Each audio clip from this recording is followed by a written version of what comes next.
Welcome to ரிகாஸ் kitchen. இது வரைக்கும் நீங்கள் ரிகாஸ் கிச்சனை சப்ஸ்கிரைப் பண்ணலையா?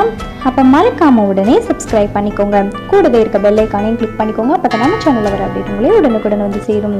இன்றைக்கி நம்ம என்ன பார்க்க போகிறோன்னா, பாய் வீடுகளில் செய்யக்கூடிய நான்வெஜ் ரெசிபி பிரியாணி எப்படி இவ்வளோ டேஸ்ட்டாக இருக்குது, அதில் என்ன இன்க்ரீடியன்ட்ஸ் சேர்க்குறாங்கங்கிற டவுட்டு எல்லாருக்குமே இருக்கும். அந்த சீக்ரெட் மசாலா எப்படி பண்ணணும் அப்படிங்கிறத தான் இந்த ரெசிபியில் பார்க்க போகிறோம். எப்படி பண்ணணும், எவ்வளோ நாள் இதை ஸ்டோர் பண்ணி வைக்கலாம், என்னென்ன ரெசிபிக்கெலாம் யூஸ் பண்ணலாம், இப்படிங்கிற எல்லா டிப்ஸோடையும் வாங்க வீடியோக்குள்ளே போகலாம்.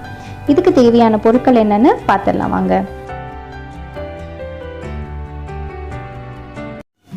பட்டை, கிராம்பு, ஏலக்காய், ஜாவித்ரி பூ, இந்த 4 பொருள் வச்சு தான் இந்த மசாலா ரெசிபி நான் பண்ண போகிறேன்.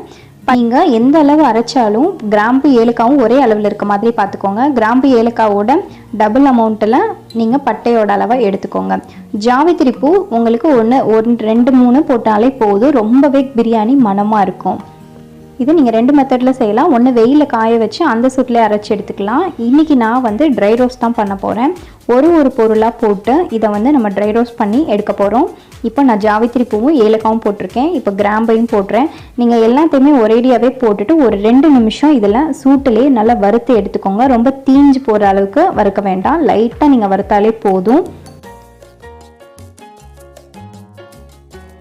கொஞ்சம் சூடு ஆறுனதும் இதை ஒரு மிக்சிங் ஜாருக்கு நான் மாற்றி எடுத்துக்கிறேன். இப்போ இதை பட்டையெல்லாம் நல்லா உடச்சிட்டு மிக்சி ஜாரில் போட்டு அரைச்சி எடுத்துக்கோங்க.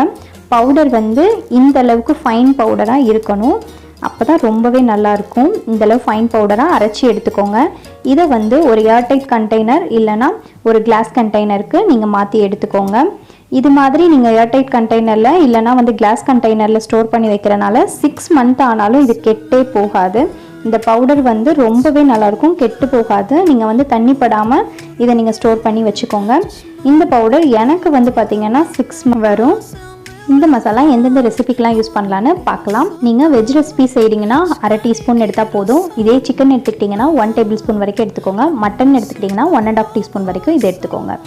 முஸ்லீம் வீட்டு biryani non veg recipe, biryani secret recipe இந்த மசாலா யூஸ் பண்ணுறதுனால தான். ஸோ நெக்ஸ்ட் டைம் நீங்களும் பிரியாணி நான்வெஜ் ரெசிபி செய்யும்போது இந்த மசாலாவை யூஸ் பண்ணி செய்யுங்க, ரொம்பவே சூப்பராக வரும் உங்களுக்கு.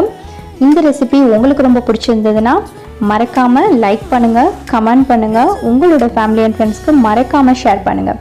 ரிகாஸ் கிச்சனை சப்ஸ்கிரைப் பண்ணுங்கள். தேங்க்யூ ஸோ மச் ஃபார் வாட்சிங்.